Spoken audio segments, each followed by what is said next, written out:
Malayalam big boss season 7 അങ്ങനെ കാന്താരിമുളക് task തുടങ്ങിക്കഴിഞ്ഞു. ഫസ്റ്റത്തെ റൗണ്ട് എന്ന് പറയുന്നത് സരികയും അതേപോലെ തന്നെ നൂറയുമായിരുന്നു. വ്യക്തിഗത സംവാദമായിരുന്നു ടാസ്ക്.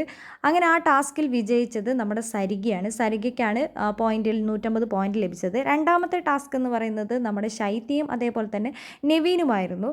അങ്ങനെ നെവിൻ പറഞ്ഞത് അനുമോളുടെ വെറും പാവാടത്തുമ്പിൽ തൂങ്ങി അനുമോളുടെ ആ ഒരു ഇമേജിൽ നിങ്ങൾക്ക് കിട്ടാൻ വേണ്ടിയിട്ടാണ് നിങ്ങൾക്ക് എപ്പോഴും ഒരു സഹായിയായിട്ട് അനുമോളുടെ കൂടെ നിങ്ങൾ നടക്കുന്നത്.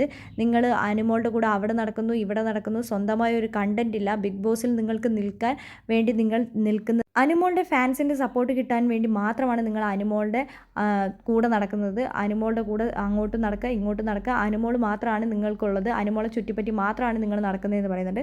അങ്ങനെ നവീനാണ് ആ ടാസ്കിൽ ജയിച്ചിരിക്കുന്നത്. അതിനെതിരെ അപ്പം തന്നെ നമ്മുടെ ശൈത്യ പറയുന്നുണ്ട്, ഞാൻ അനുമോളുടെ പാവാടത്തുമ്പിലൊന്നുമല്ല തൂങ്ങി നടക്കുന്നതെന്ന്. അനുമോൾ അവിടെ നിന്ന് കൈ കൊണ്ട് കാണിക്കുന്നുണ്ട്, പറ എന്ന് പറയുന്നുണ്ട്.